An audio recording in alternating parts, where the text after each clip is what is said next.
Hello and welcome back. I hope everybody listening is well and has had a good week. For me, the last couple of weeks have been so busy. I've had lots of different things to juggle, but I've also been working with some really new, wonderful clients too. So I thought I would just share a couple of highlights from my working week. So this week I finished a second session with a new client, and they already said how they are noticing really profound changes within themselves. And this was their quote, that everybody should be having hypnotherapy, which I'm going to second because I also had a hypnotherapy session myself this week. Now, people are often surprised when I say that I have therapy too, but just because I do what I do, it doesn't mean that I'm exempt from feeling overwhelmed or finding things for me to work on and release. And when it comes to personal development, it really is a continual process. And I always find for myself and also for clients that as we grow and evolve and as we reach goals, there's always a new glass ceiling that we have to break through, or there are, limiting beliefs that come up to the surface that previously we hadn't become aware of. And I really find the hypnotherapy is one of the most effective forms of therapy. And I'm not just saying that because it's my job. As I said, I use it myself too. But it really is so incredibly powerful for getting so, really deep down into the root of why you are thinking and feeling a certain way. And then obviously having that ability to reprogram your mind and let go of those limiting beliefs and, negative feelings that are coming up is just so incredibly freeing and powerful. So this leads me on to my second work highlight of the week. Now, as I just said, our minds are really incredibly powerful and also intriguing. So this week I received an email, which was a follow-up from a client that I first worked with a couple of months ago. Now, they came to me with a fear of flying. So when I'm working with phobia clients, I always ask, first of all, if there have been any specific events that have triggered that phobia or they feel may have contributed to it. And normally there are, and we work from that point. So with this particular client, there really had been a couple of significant events relating to flying, which would totally make sense that it would have caused them to have a phobic response. Now, my client felt incredibly anxious in the run-up to the flights, and they would find themselves constantly needing the toilet and almost having to be dragged on board the flight. It was that bad. So we worked together for 2 sessions, and at the end, the client said that they were feeling a lot calmer, and they had a flight booked for a couple of weeks after our session. So we said, okay, look, we've done the 2 sessions. Let's see how this flight goes, how you're feeling. So after this flight, the client emailed me and they said that they did feel a lot calmer than they had previously, but there was still something kind of there, and they still found that there was kind of like an obsessive need to keep going to the toilet, and there was still a little bit of anxiety around that. So we did another session and we really looked into the feelings that they were feeling around flying, or certainly being at the airport.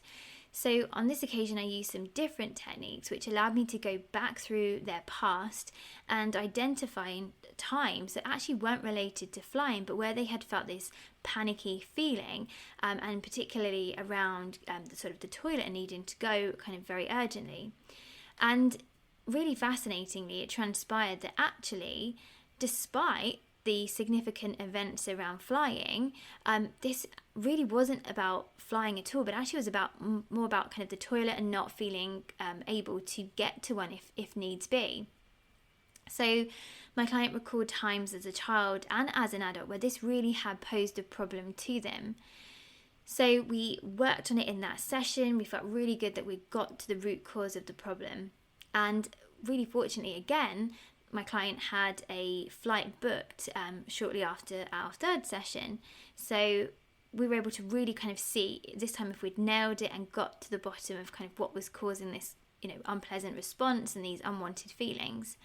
And I received an amazing email this week, as I said at the start of this, from them saying how they had stayed so incredibly calm and relaxed in the run up to the flight at the airport. They didn't have that need to continually go to the toilet, and how for the first time ever they were the first people to board the plane, and there was no anxiety around that. They were at the gate, they were ready to get on board, and once they boarded they just sat down and were just really chilled and calm.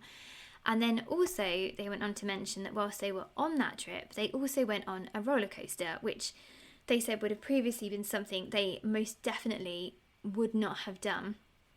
So for me, this was just such a wonderful success story for my client. And, now they've freed themselves of this kind of limiting belief, this phobia that was really causing so much distress for them in the run up to flying or on board flights. And it just really blows my mind how amazing our minds are, how we store and process things. Even after all the years that I've been doing this, it still absolutely fascinates me. So when I was thinking about the topic for this week's podcast, I kind of was thinking about my life and kind of how busy it's been. And it led me to think about boundaries. And I thought this would be a really good time to talk about boundaries because we're fast approaching Christmas, and that is definitely a time of year when we need boundaries.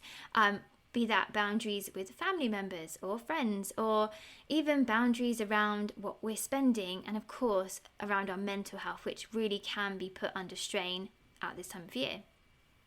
Now, if you are somebody who doesn't have great boundaries in place, or maybe struggles with that, it can sometimes conjure up negative thoughts about how it's, we might be pushing somebody away or being rude. But it's really not at all. It's about taking control of our energy and our resources and really creating that balance and harmony again, which we were talking about in the previous episode. And I always remind my clients that you cannot pour from an empty jug.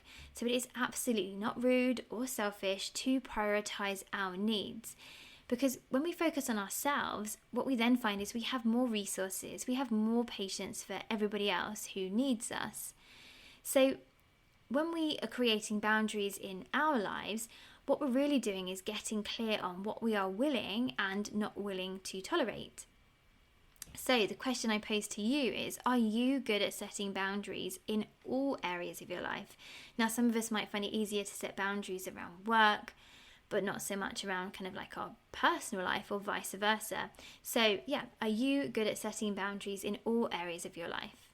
And this is something that really comes up a lot when I'm working with clients, and in particular clients who are experiencing anxiety, because really when we're experiencing anxiety, what we're often trying to do is keep everybody else happy. We're trying to be everything to everyone. So we're scared to say no because we fear that might mean we're perceived as a bad person. And then we kind of fail to set and maintain those boundaries, which then results in us doing everything and feeling super frustrated, and it's as if like our heads are going to explode. So how do you know if you do have good boundaries in place? And I think the simple answer there is you feel balanced and in control. Well, at least in the most part anyway. I think all of us in the run up to Christmas at some point get a bit frustrated. I know I felt that way. I sat down yesterday and wrote a list out of about 15 different things that I needed to remember for my kids for school, be that a donation for this, hand that in, a dress up day, a concert. I'd gone through so many emails and I just had to write it all down because I was like, I'm going to forget something here. And I think my favourite thing was my son's class creating a hamper for the school fair, and the topic or the area that they have to create a hamper in is cats. A cat hamper. So I had to go and buy cat treats for the cat hamper. So yeah, it is a time where there's a lot going on. So boundaries are absolutely imperative. So when we are setting boundaries and we are maintaining them, it does not make us a bad person. But if you're someone who hasn't set them before, it really can seem daunting. Now, our subconscious mind likes what is familiar to us, not necessarily what is good for us. So if we've always said yes when we mean no, and we've always taken on more than we know we can reasonably handle, to then suddenly say no or put a boundary in place and do something in a different way, we're going to expect to feel uneasy because our subconscious mind is saying, hold on a second, we don't say no, this feels uncomfortable. And if our subconscious doesn't have a pattern to match back to, it feels uncomfortable, it feels unfamiliar, then it's going to revert us back to our old ways of being, thinking and feeling. And they're often going to be unhelpful. And intellectually we know that, but we just can't seem to break that cycle. And we might find that be in the form of, hearing that little voice inside our head that kind of says, oh, well, it doesn't matter, for example, if I don't take a lunch break today because it's raining, and it's just easier if I keep on working through, and so-and-so's put that extra meeting in my diary. Oh, it's just easier to just do it rather than say, can you remove that, etc. And we just then find we continually find ourselves in that kind of negative, repetitive cycle. That was a tongue twister. Negative, repetitive cycle.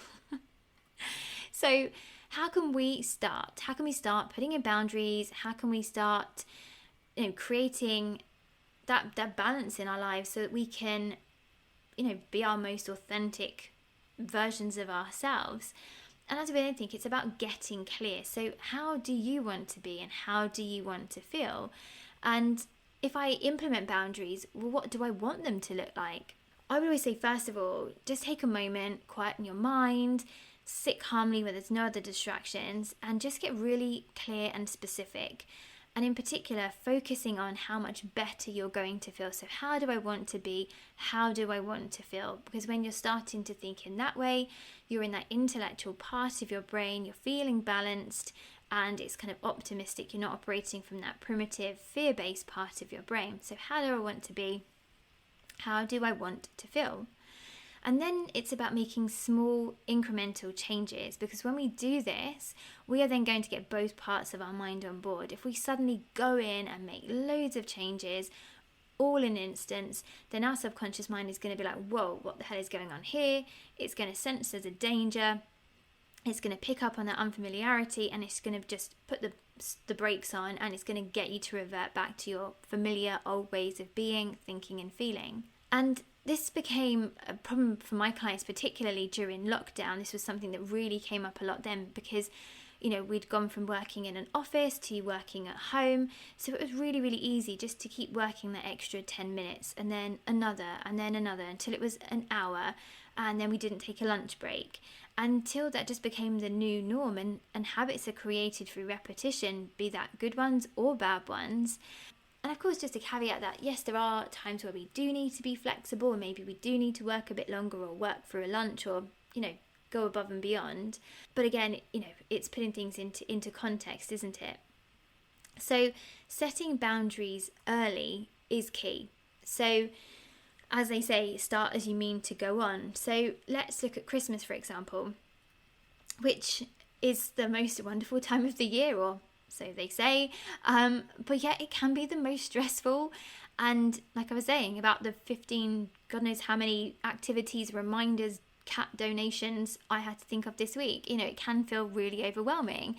So if, for example, you kind of dread the rush of having to see so many family members, or there's that expectation for you to spend more than you feel you can comfortably afford to spend, it's about getting clear early on. How do you want things to be? How do you want to feel? And then importantly, opening those channels of communication. Because when there is clear communication, then there is clear understanding, and then there is clear boundary setting. So if stating your case isn't something you've done before, and as I've mentioned, your subconscious is going to step in and intervene if it feels unfamiliar, you then might find that you start to negatively forecast what the other person might say.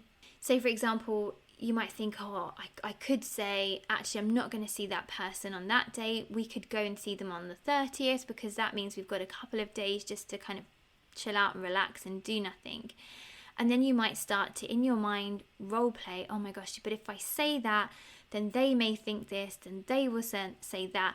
And it would just turn into this real negative chatter, kind of firing up and overwhelming your mind. So how can we overcome this? How can we overcome this kind of negative forecasting and catastrophizing when we're starting to think about boundaries or start to implement them?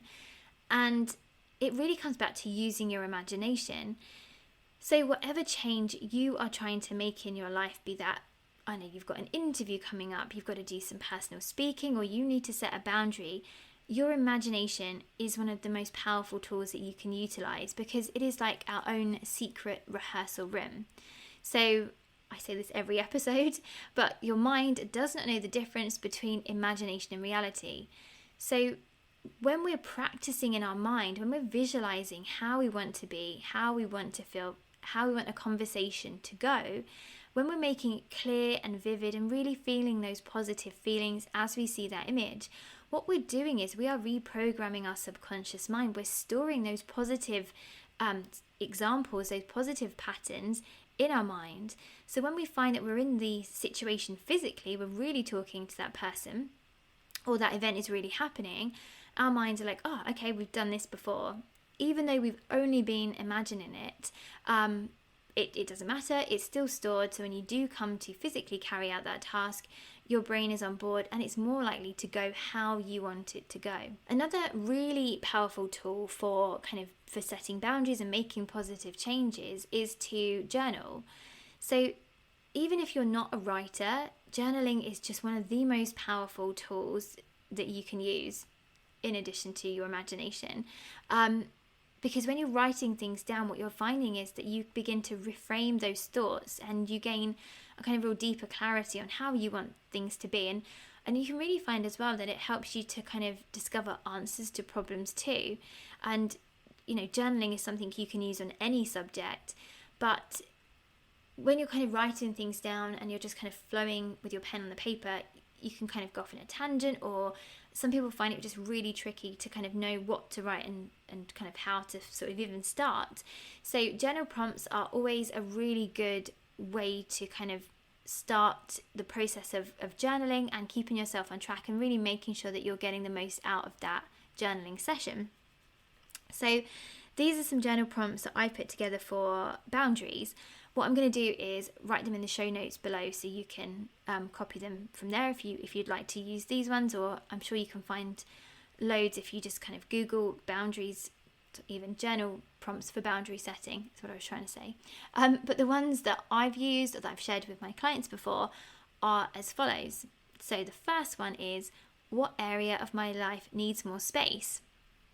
So really helping you there to start to break down the areas where you do need to start implementing those boundaries. The second one is, how would it feel to have more boundaries around my time and energy? Are there judgments about myself or others that I need to release?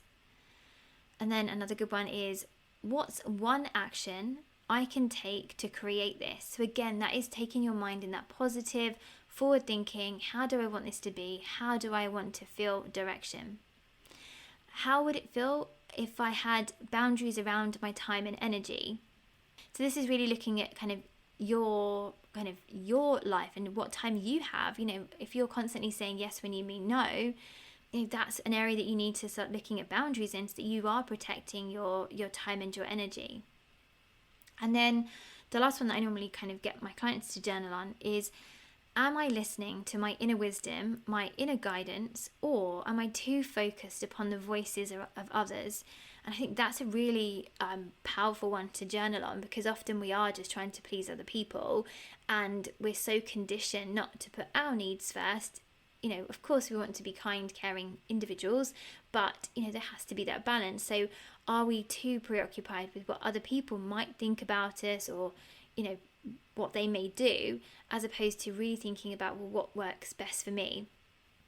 So as I said, I'll pop those in the show notes below in case anybody would like to use those journal prompts. And like I said, journaling really is an effective way to gain clarity and insight into our lives. And I really recommend doing this daily. I suggest this to my clients, and it's something that I do too.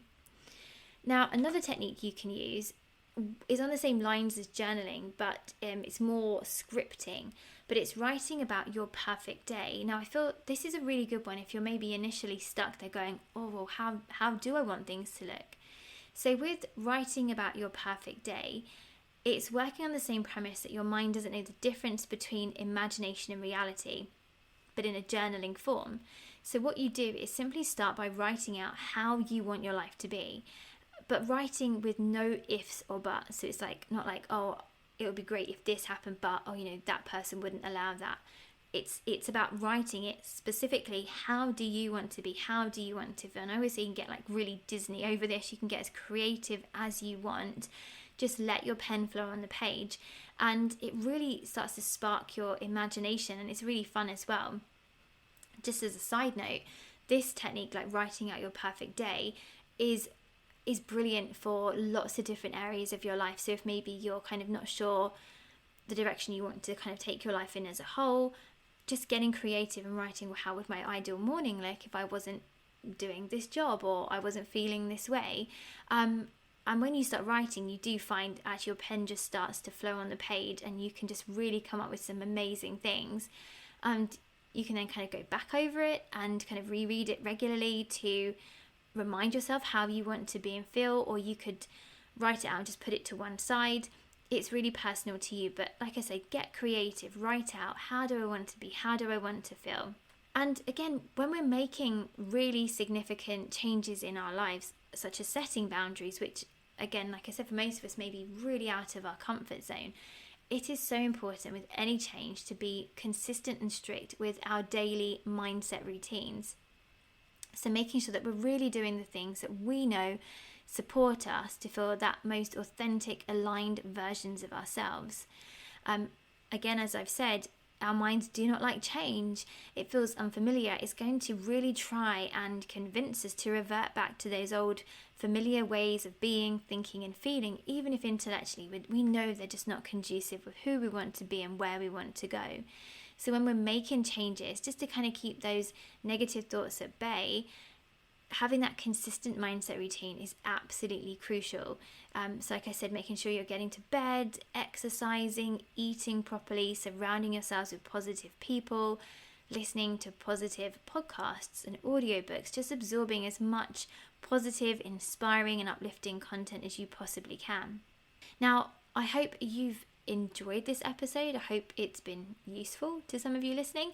But if you are really struggling with boundaries, or just finding this time of year in general really, really hard to kind of cope with, then I do offer a free call to all clients. So this call is no obligation. It is just an opportunity for us to talk in more detail about how you're feeling and how sessions with me could help to support you and move you forward so that you can free yourself of how you're feeling these negative emotions, or help you to set boundaries so you can feel, you can just enjoy your life more. So if that is something you would be interested in, I'll pop all my details below. Also below are all my social media handles. So if you want to find out more about myself or my work, you can access those there. And if you did find this episode useful, I would really appreciate it if you downloaded it or shared it to your social media or with somebody else who you feel may also find it useful. And if you haven't already, please leave a review. It really, really helps me to push this podcast out to more people, again, who will find it useful. So I hope you all have an amazing week, and I will speak to you all again very soon. Take care.